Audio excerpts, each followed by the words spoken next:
lot of people here know who he is.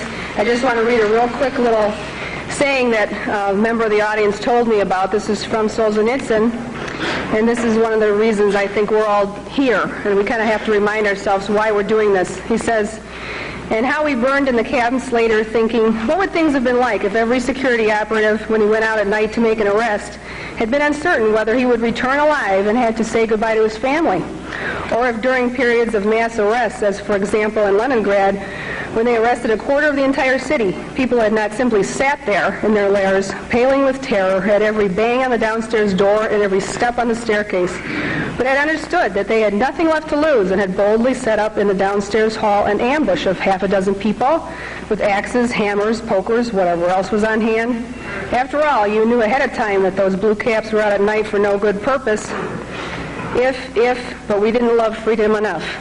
That's what makes this country great. It's not diversity, it's freedom." Bill Cooper.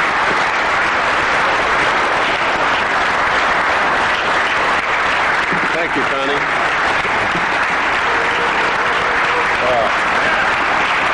Thank you.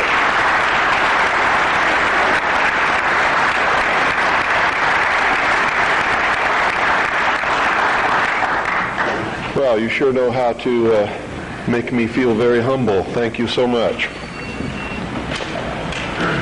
I think one of the biggest misconceptions in this country is what this country is all about, who founded it, for what purpose, and most specifically, what it is that we're all looking for. I'm going to try to clarify some of those, and in doing it, as always happens, someone's going to be angry with my definition of some of these things. I've traveled all over the country. I've talked to probably hundreds of thousands of people individually over a lot of years. I broadcast a radio show that brings me thousands of letters every week. I administer the world's largest and most successful civilian intelligence gathering operation in the world, which makes me privy to an awful lot of information that none of you will ever see. And there's so much of it, I can never present it in a form that you would be able to look at it and digest it.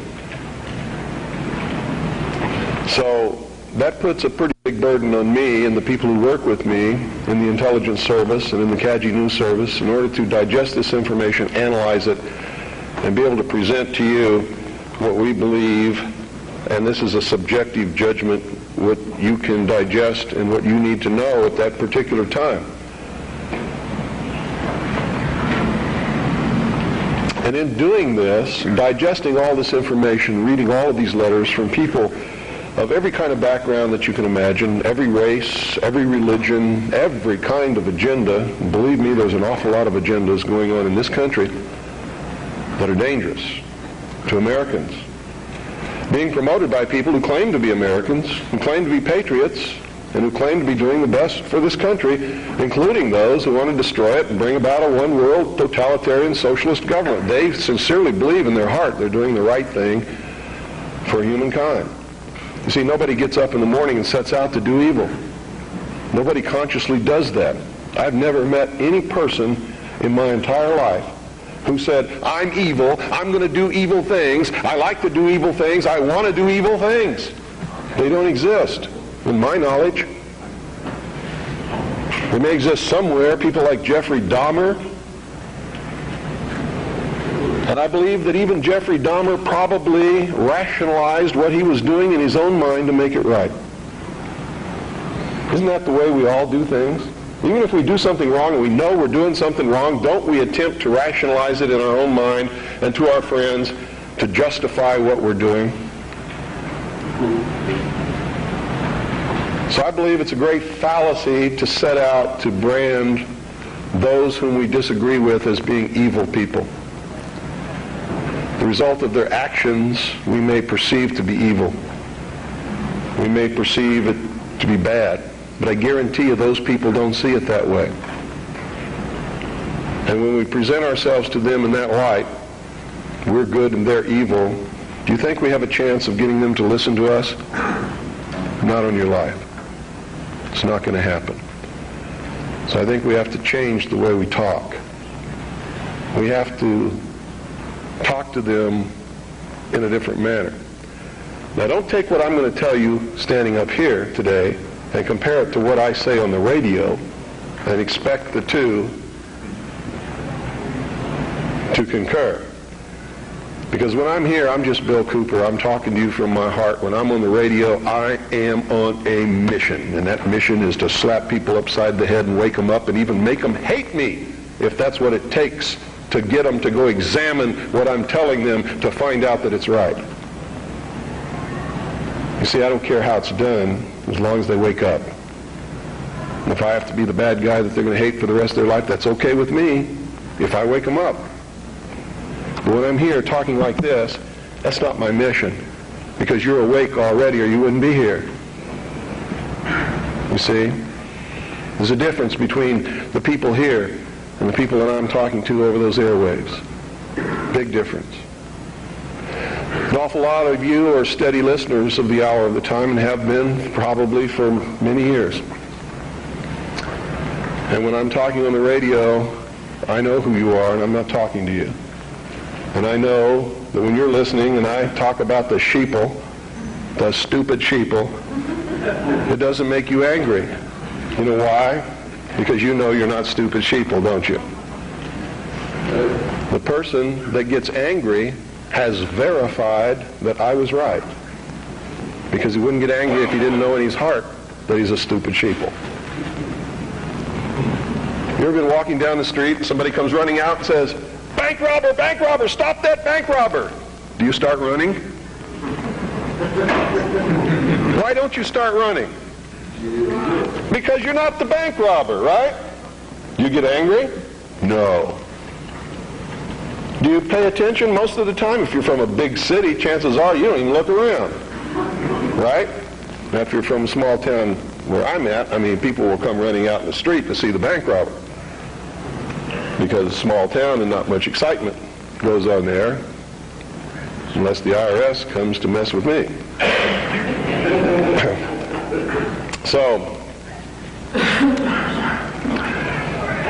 what I'm going to talk to you about today comes from my heart, from my experience in life, from playing this role as messenger, which I take very seriously, from my efforts to wake up the American people, from my family, from all the letters that I get, the people that I talk to, just like I've talked to many of you here today. I've learned some things. And I think these things need to be passed on to you. And I think you need to start examining yourself, your agenda, your mission. Who are you? What are you about? What do you believe about America? Is it true? Are you helping to divide us more? Or are you helping to bring us together? Do you really understand what this country is all about? Now, I know this is going to make some of you angry. That's okay. I know that it's going to open some doors for some of you. I hope that it'll bring us all a little bit closer together. And I hope that everybody, once you've examined your own particular agenda, will try to make it fit better into what we should really be doing. And I'm going to start off way back in history, folks, because that's really where it began. The human race is young in the whole scope of the life of the earth. We're just a young species, really. Haven't been around for a long time compared to everything else that's in this world. And I'm not talking about biblical years, and I'm not talking about theory of evolution years. I'm talking about from the time when you can see that man emerged on the historical scale of this world and began to affect other species and the world that we live in, and himself, by perfecting the ability to think. First original thought. See, there used to be a time in history when man was just like all the other animals. He didn't think, he didn't know good from evil. He existed and lived by instinct just like the other animals did. If you want to believe the record that we can look back and see written in stone. Okay? If you want to believe that there were creatures that ultimately became this thinking man that you see standing up here in front of you and sitting out there amongst you, didn't have this ability. Now, if you doubt that, read Genesis in the Bible and you'll see that it's confirmed there. Wasn't there a time when Adam and Eve lived in the Garden of Eden? They were not to think. They did not know good from evil. They were just there to take care of the garden. Is that correct? So this concept and the biblical concept agree. Man just enjoyed what God had put there and sort of took care of the garden. Any dentist will tell you that our mouth was not made for eating meat. So ancient man most probably ate vegetables and nuts and things like that. Roots. Doesn't mean that I'm telling you to become a vegetarian, because I'm not. You see, I really believe in freedom. I believe you should eat whatever you feel like eating. That's your business. But that's known to people who study these things as the age of innocence. Something happened that brought man out of that state, and if you're talking from a biblical reference, out of the Garden of Eden and into the world. He wasn't innocent anymore. He understood that he was naked, and that his partner was naked. He could think. He could look around. He knew when something was good and when it was bad, just as we all do here. When somebody comes up to me and says, well, how do we know which is the right way to go? I know that person is setting me up to justify his bad deeds, and I won't do it. You always know. We always know which is the right way and which is the bad way. The bad way sometimes feels better, so we may choose that way and justify it by rationalization in order to make ourselves feel better about the bad that we did. In the mystery schools, they refer to this mystical time of coming out of the age of innocence as the Luciferian philosophy. I've tried to illuminate you with this for years on my radio broadcast. In the Bible or in the church, they talk about the fall of man. Same thing. There's only one difference between the Luciferian philosophy and the fall of man, is that those who talk about the fall of man believe in God, whether or not they believe in a Savior. They believe in God.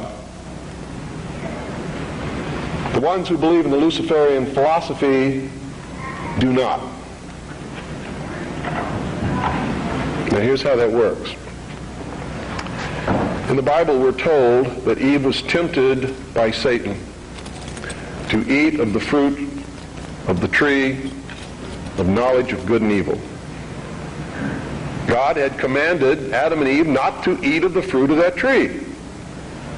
If you do, ye will surely die. Isn't that the commandment? Lucifer, through his agent Satan, on the other hand, told Eve, God lied to you. He's holding back the fact that you too can become God. But first you have to eat of the fruit of this tree. And if you do, you will surely not die, but shall become as gods. Isn't that true? So, from the religious aspect, we see that as the fall of man because man disobeyed God.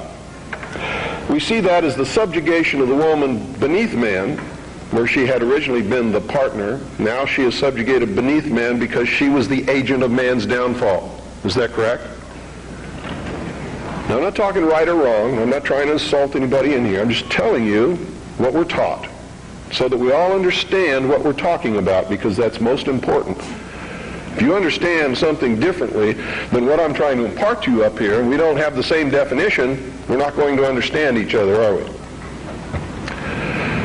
The mysteries, on the other hand, look at this in a different light. Here's their story. It's a metaphor. They don't believe that there ever was a God, or that there ever is a God, aside from man himself. And man has not reached that state yet, but can, and this is what they teach in the lodges, that if you perfect yourself as the temple of the God within and become Christed, you've all heard this in the New Age movement, you too can become God. In her movie, Running on the Beach, spinning around, I am God. Go ask her early in the morning when she just wakes up and goes and sits in front of the mirror and looks at her aging face and tries to cover it up with makeup if she's God. She may tell you a different story about that time. Around noon, she might be feeling better and become God again. But this is the reality of the human condition. We'd all love to be gods, wouldn't we? My question to Shirley MacLaine at one time was, please, Shirley, could you make me a universe? She sort of looked at me with this hurt look on her face as she confronted her mortality and realized that she was not God because she could not make me a universe. She couldn't even make herself a universe. She can't even make herself look young again. She's having a hard time paying some of her debts. God doesn't have that problem, does he? And in her case, she. Here's the way they look at it. Here's their metaphor for the end of innocence. Adam and Eve were held prisoner in the Garden of Eden by an unjust, cruel, and vindictive God.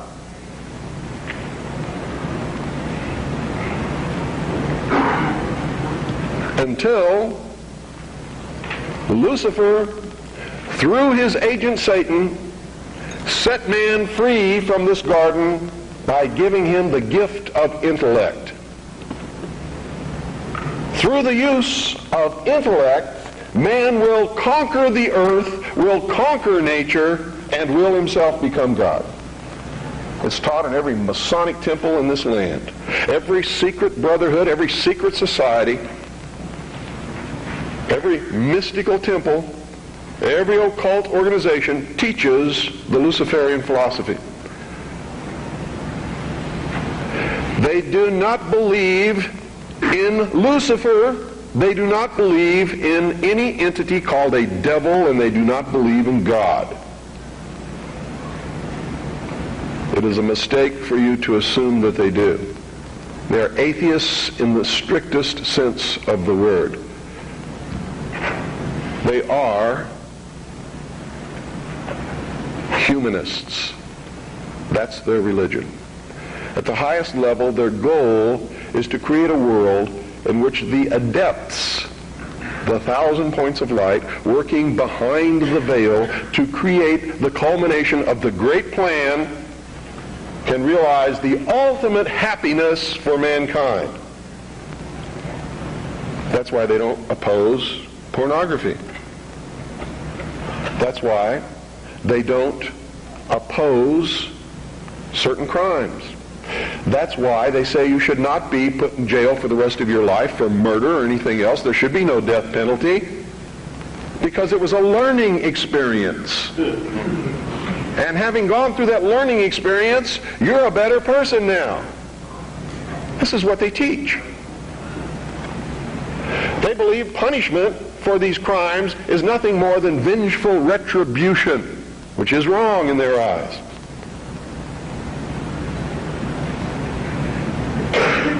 So these are really the two philosophies that we have competing with each other in the world today.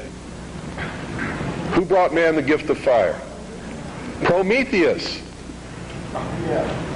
Who was Prometheus? Lucifer. What was the gift of fire? Knowledge, intellect. Hasn't man created industry, culture, society, science from the use of one solitary thing? Fire. Without fire, none of it would have occurred. None of it. Nothing. There would be no society without fire. That's how it's represented in the ancient myths and in the mysteries. How art thou fallen from heaven, O Lucifer, son of the morning? What is it represented as?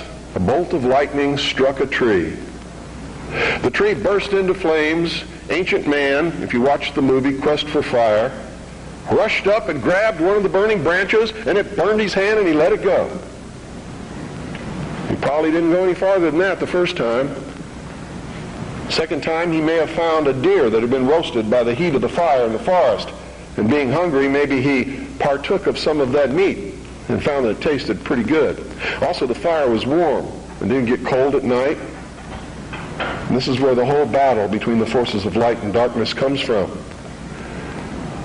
Man sat up on a rock one night watching the sunset and said, "Boy, I'm in deep trouble now. I can't see in the dark. There's wild beasts out there. There's tigers with teeth 7 inches long that want me for dinner. What am I going to do?" He didn't know what to do.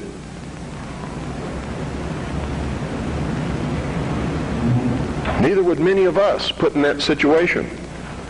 But we would know one thing: we're in deep trouble. And so for a good part of his history, man sat huddled in the darkness in some place that made him feel secure, waiting to be saved. Now remember, folks, I'm not telling you what I believe. I'm telling you what is taught in the mysteries. I'm telling you what our enemies believe.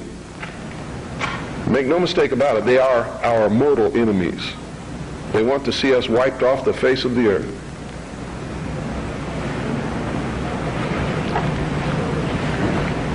Man huddled in this darkness, fearful, trembling, cold, hungry. And around about he could hear the beasts roaring. And sometimes they were roaring because they were after him. And sometimes he was eaten.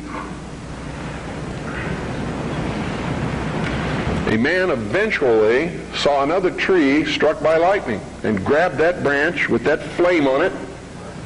And by a little experimentation, he learned how to keep that fire going. And if he could keep the fire going, he knew something nobody else knew, and he became the first king, the first priest, the first scientist, all rolled into one. And he would burn this fire and keep it going. And other men in the cold of the night, wanting to escape from the terrors that were out there, would gravitate toward this glow. And they would see this man sitting there. And if he was kind, he would let them come to the fire. And they would be warm. And they would be protected, because if the wild beast came, he'd pick up a branch and shove it in its face, and the beast would go away.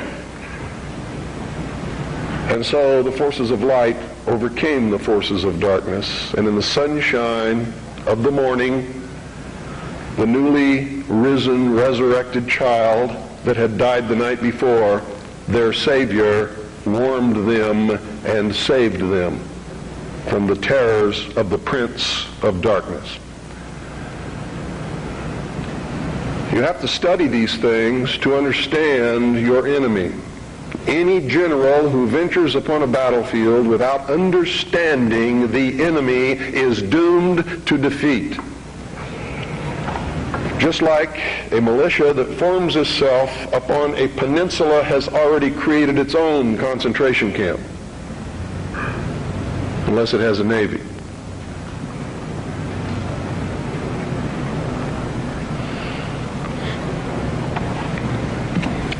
Damn good militia, I might add.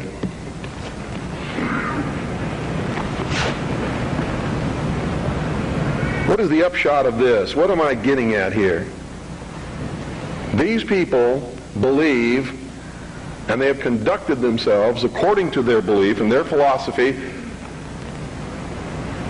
since the very dawn of man. These people learned how to control others through the use of a hidden knowledge. This ability to keep that fire going was a technology that nobody else knew. By observing the fire, by keeping it going, by creating ceremonies around this fire, they became a mystery to the others. A mystery always holds sway over those who don't understand it. And the priesthood was born. No king ever existed without the permission of the priesthood. And I don't care what religion you're talking about or what period of history you're talking about, it is the truth. The kings never had the power and don't to this day. Kings exist at the whim of the real power, which is the priesthood standing behind the throne. And when the king ceased to be of benefit to the priesthood, they would simply poison him or get rid of him in some other way. The king is dead, long live the king, and there would be another king appointed. There was even a time in history when the king was a sacrificial king, just like John F. Kennedy was in the Temple of the Sun known as Dealey Plaza. They would pick a young man at the height of his virility, appoint him king for 1 year. During that time, he could do or say or command whatever he wanted. The priesthood was always there to make sure he commanded the right things, have any woman that he wanted, and at the end of the year, he was ceremoniously sacrificed upon a rock, his heart ripped out, his body dismembered into 14 pieces and scattered over the land. And this is where the legend of the Osirian cycle began. It was to ensure the fertility of the crops of the next year. And young men would volunteer for this in their patriotic duty to their kingdom, to their family, so that they could have prosperous years.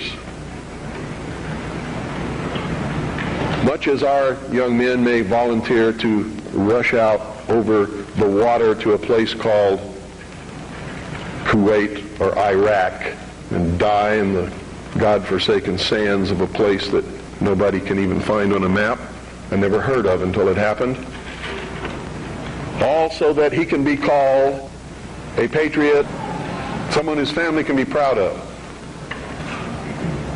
It escapes me how they can ever arrive at these conclusions, but they do, and the priesthood always takes the most advantage of this willingness to sacrifice oneself upon the altar of his country. The problem with it is very seldom really for the country. It's for the advancement of the agenda of the priesthood, whoever the priests happen to be at the time. Am I attacking the church? You better believe it. All churches, all organized religions that have existed since the beginning of the time. Am I attacking the religion of individuals? Never, not on your life. He wasn't trying to create a big church. He knew what happened to those things. And you're all wrong about that man. When you say you shouldn't get angry, you shouldn't curse, you shouldn't do things that upset other people, because that's what Jesus spent his whole life doing. He threw the money changers out of the temple. Don't you think that made some people angry? Don't you think it was rude to walk up to somebody's place of business, smack them in the mouth, grab their table, and throw it out the door? What about the time he cursed the fig tree? You know, pious Christians sometimes make me very angry. They don't even know Christianity. They don't know the man they're following. He was a revolutionary. He was a dangerous man. And by God, so am I. And so should you be. This country was founded by dangerous men. Amen. And the moment the people in this country cease to be dangerous men, it's going to be the day we cease to have a country. Their whole goal with this philosophy is to teach all men and women that the only end of life is to seek the utmost pleasure and happiness that you can get out of it, because when you die, there's nothing else. That's what they teach. That's what they want you to be. They don't want laws against sexual promiscuity. That's why they don't want families. That's why they don't want marriage. That's why they encourage homosexuality. There's a method to their madness.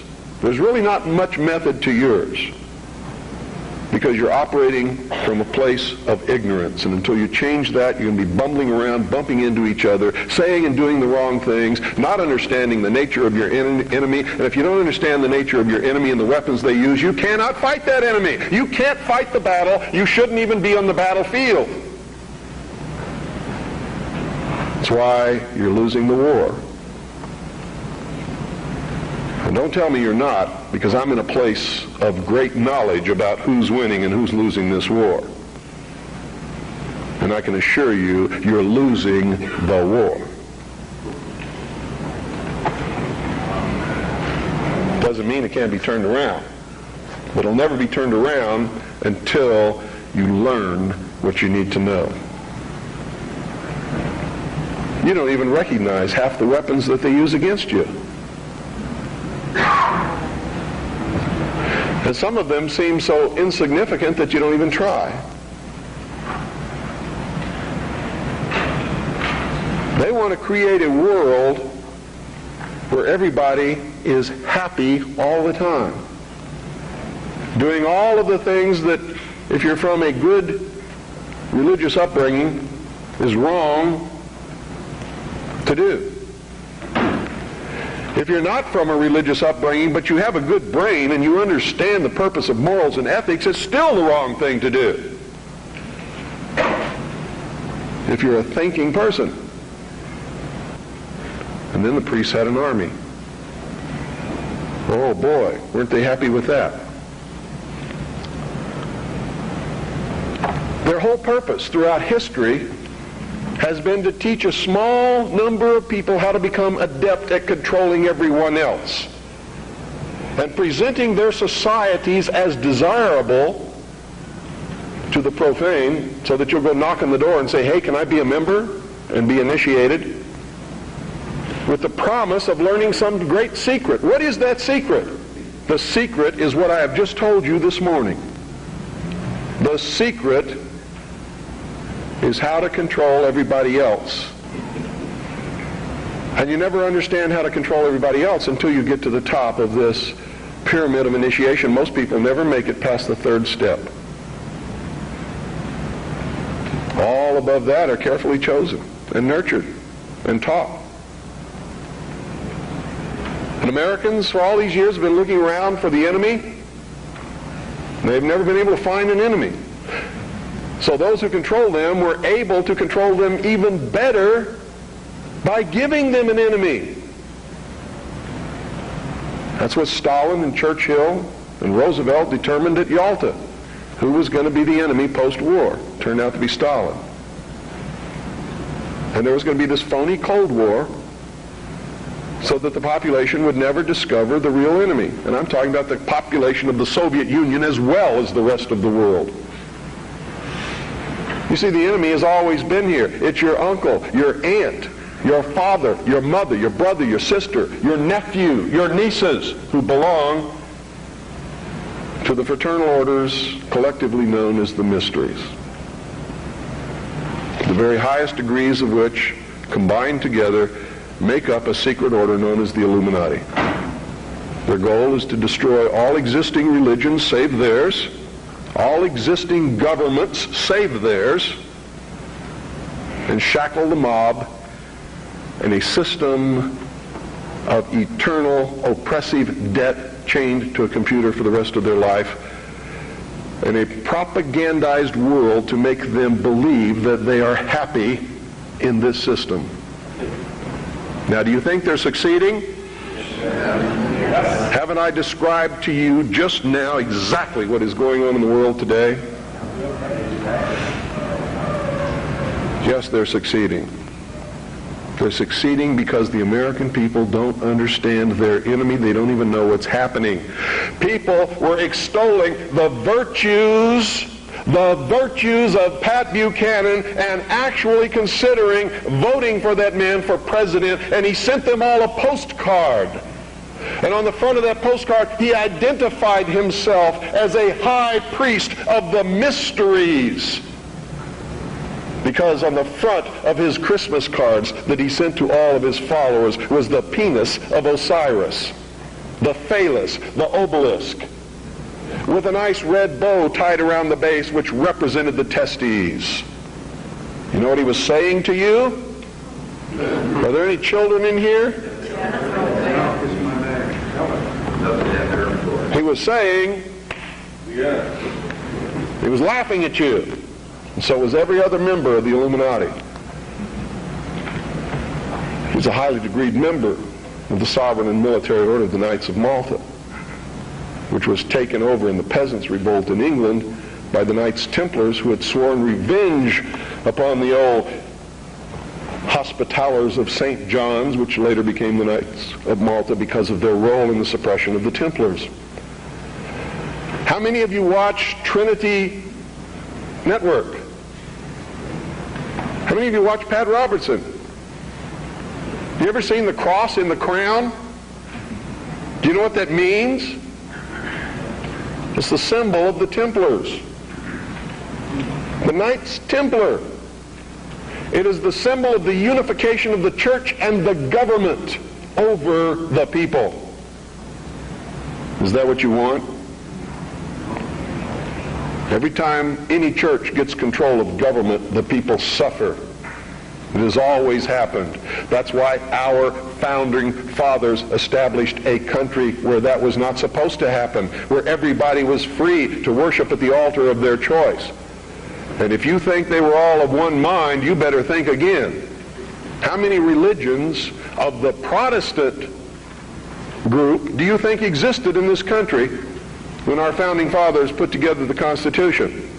Over 1,500 different groups, all claiming they were right, teaching a different dogma, quoting Scripture to justify what they said, and everybody else was going to hell. So don't give me this Christian nation bullshit, because that's what it is.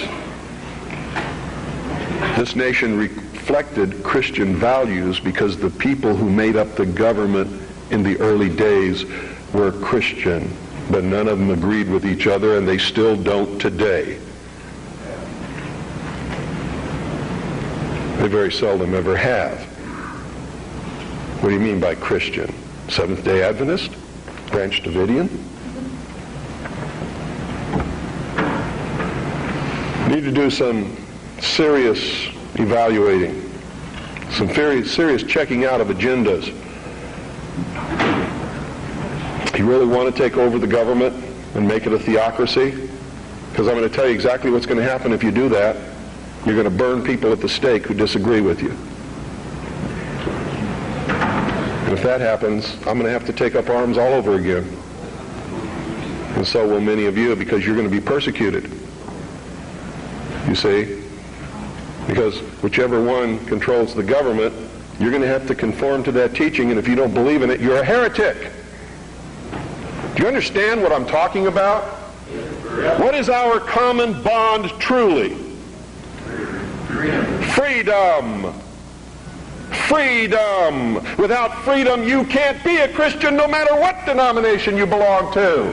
You can't be a Buddhist. You can't own a donut shop.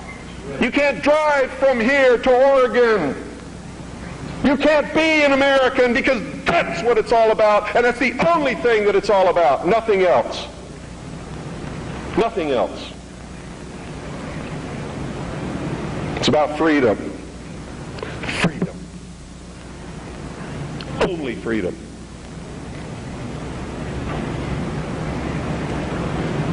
It means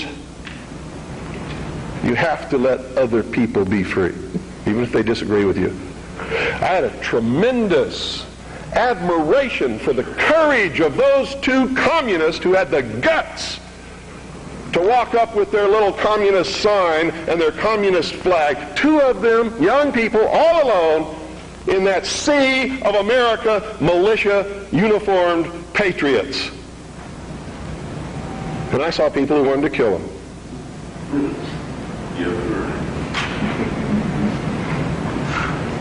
You know, I don't like their philosophy. They're misled, misguided. Communism is a terrible thing. But they had guts. And I had a great respect for them. And I believe in freedom. Which means there is no way in the world that we could have had that meeting on your State House grounds this morning unless they had the right to do what they did. Then you had better understand that. Because if you stop them from having their freedom to make their political statement, you have stopped yourself. You have stopped everyone. And that must never happen in this country. It must never happen in this country. Because if it does, there'll never be another congregation like this, and you'll never hear me speak again because I'll be dead. And so will most of you. This country's about freedom. Because only with freedom can you have all of the other things that everybody professes that they want. It's the only way it can be done.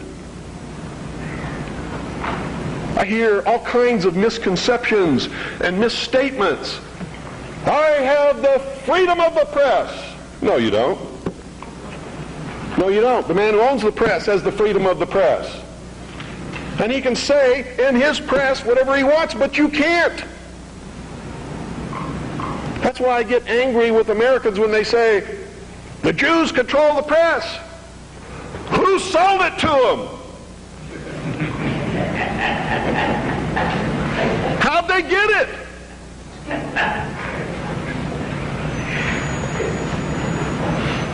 You want the press?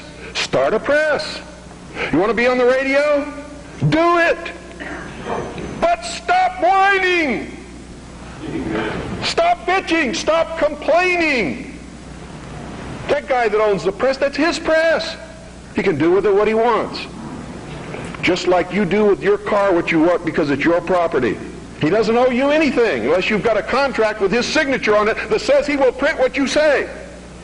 If you can't produce that, he doesn't owe you anything. That's America. You know what's wonderful about America? You can have a press. I have a press. How many of you have seen my newspaper? That newspaper's no joke. It makes congressmen cringe when they see it. It scares the hell out of the enemy. You too can have a radio show. I'm going to teach you how just here in just a couple of minutes. You too can publish books like this. I did it. The Harvest Trust is the trust for my children.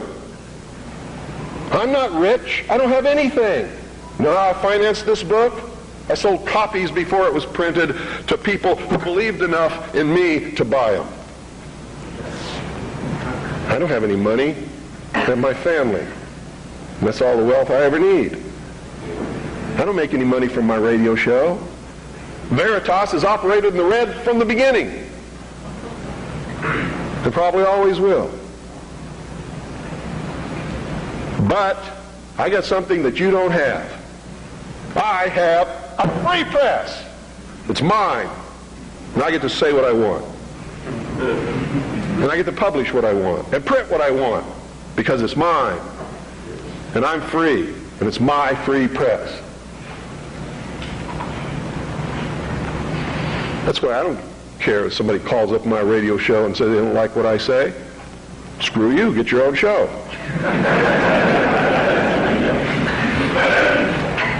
I don't care that they complain because I won't let them talk on my radio show. Screw you. Get your own radio show. This is mine. Belongs to me. I don't have any contract with you. I don't owe you anything. I was speaking in California one time. A lady stood up in the middle of the crowd and said, "You make me so angry. You're a terrible man. Why didn't you tell me this years ago?" She was lucky I was telling her then. I didn't owe her anything. But she blamed me because she didn't have the information that I was imparting to her on that day years ago. And I had it years before that. I didn't know how to do it. I would have. Oh, God, I would have. You don't really understand sometimes what a terrible burden it is to know some of the things that I know and try to wake people up and impart this knowledge to them and find out that they just have walls built in front of them. They want to be slaves. But we're making some chinks in those walls. You too can have a free press, and that's what it's going to take to get this country back without bloodshed. And I'm going to tell you right now, unless we can be successful in creating a real free press where the American people get different viewpoints other than those expressed in the establishment-controlled media, there's going to be a civil war in this country, and it's going to come soon. The only thing that can stop it is by waking up vast amounts of sleeping people. Sheeple is what they are. They are following the Judas goat right into the shearing pins, and from there they will go to the slaughter, and they will not know that anything is wrong until they smell the blood of the sheeple in front of them.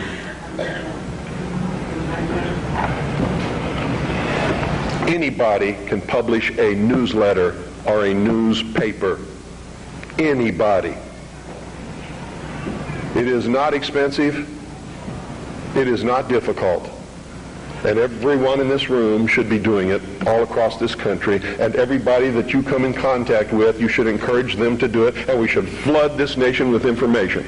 Not rumor, not opinion, not bullshit. Documented fact. Everything you print must be documented. If it's not, eventually people will stop reading your newsletter or your newspaper. Because all they have to do is check out a few things and find out it's not true, and you're finished. You must publish only documented fact. And you must stay away from printing articles from people who will not document as fact what they put in their articles. That's why my broadcast scares the hell out of socialists. That's why in a White House memorandum I was named as the most dangerous radio host in America, not because I'm going to go out and shoot somebody, but because I shoot documented facts which cannot be refuted. That's why. That's what's dangerous. Seek ye the truth, and the truth will make you free, and nothing else will do it. Jesus Christ has never lied to anybody. Why won't you listen to him? Don't spread a rumor. Spread the truth. Document it. Prove it. Make it irrefutable, and you too will become dangerous to those who admire us in lies and enslave us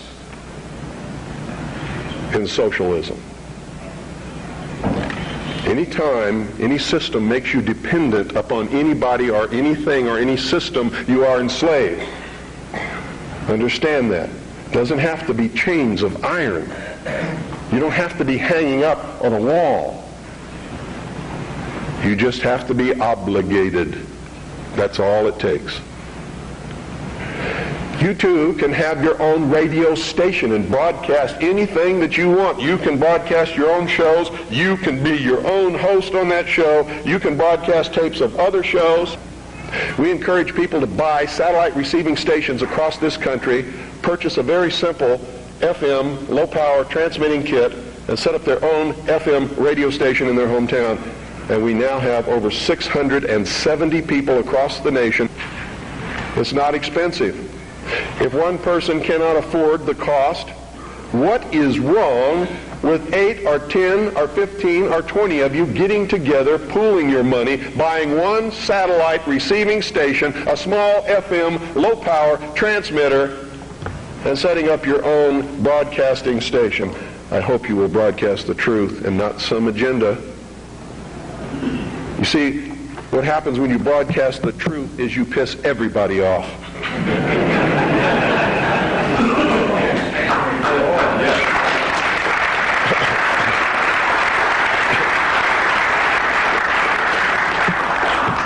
If you don't have my address, I want you to write it down. It's the Harvest Trust.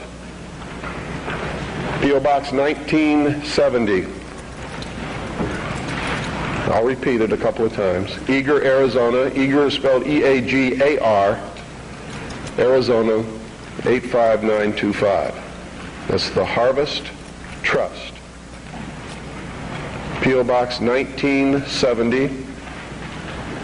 Eagar, Arizona 85925. If you have purchased Oklahoma City Day One, it's on the back cover at the bottom. If you don't have a pen and you would like to have the address, you can go up to my wife's table upstairs on the second floor and get one of our flyers. The address will be on the flyer. And all you have to do is purchase that equipment, set it up, hook it into the satellite receiver, and you're on the air with your own radio station within just a few weeks. Broadcasting the Worldwide Freedom Radio Network are your own shows, are other networks that are up there that are Patriot Broadcasting, such as Amerinet and others. Understand this too. I'm not trying to tell you what the truth is, because sometimes the truth is extremely difficult to find. And sometimes we believe we're broadcasting the truth and it turns out we really aren't. But if we find out we aren't, we must be willing and instantly able to go on the air and say we were wrong and correct it. That's a responsibility that we all have to carry. It's embarrassing. I've had to do it several times because I'm a human being. I make mistakes too. The only difference being when I make a mistake, it's usually not forgivable. It's what happens when you become a public figure. Your wife can make a mistake, but Rush Limbaugh never! Right?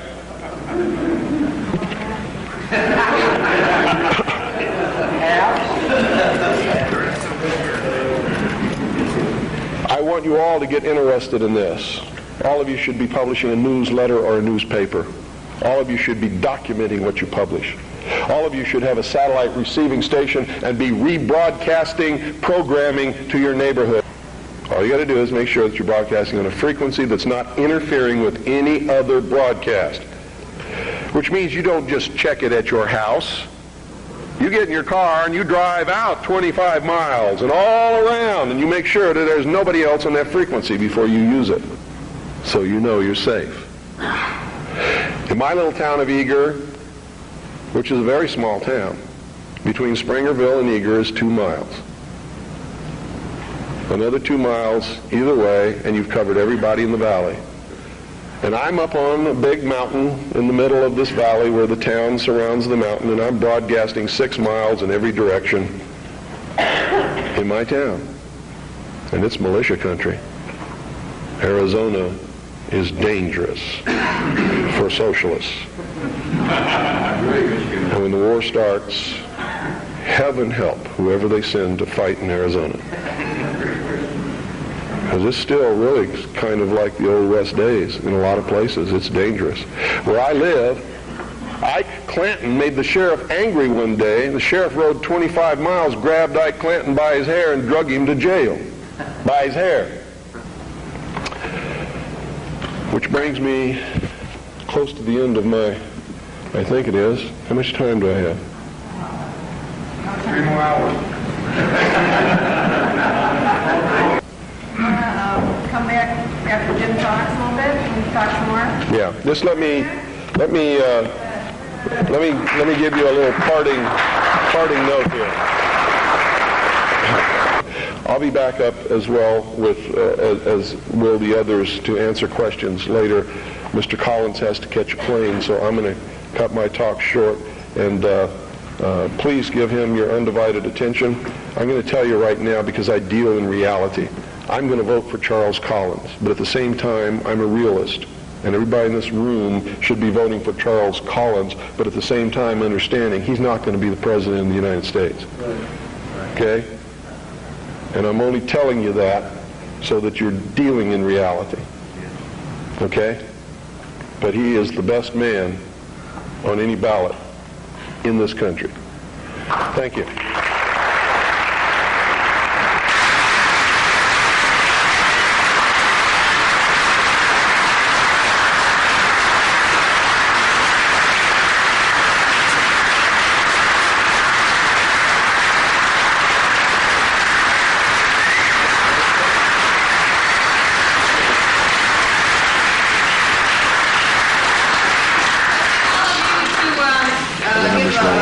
This is the man that designed the No UN flag, John Sorensen.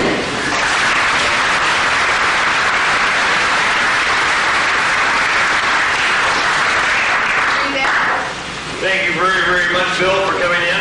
And this is, did you read the other ones too? Or? Go ahead. Okay, in appreciation of Vancouver for the continuing support of American individual sovereignty, say no to the UN.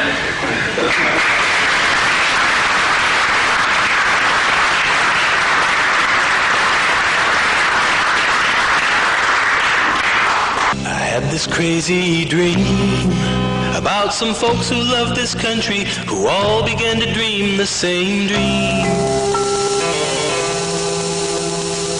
And when the morning came, there arose across this nation people thinking one and the same.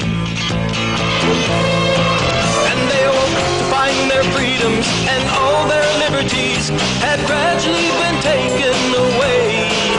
And when they realized the danger to their posterity, I heard those patriotic people say, we want this country back. We ain't just joking, Jack. We want our liberty and our dignity and our freedoms and our rights restored. We want this country back.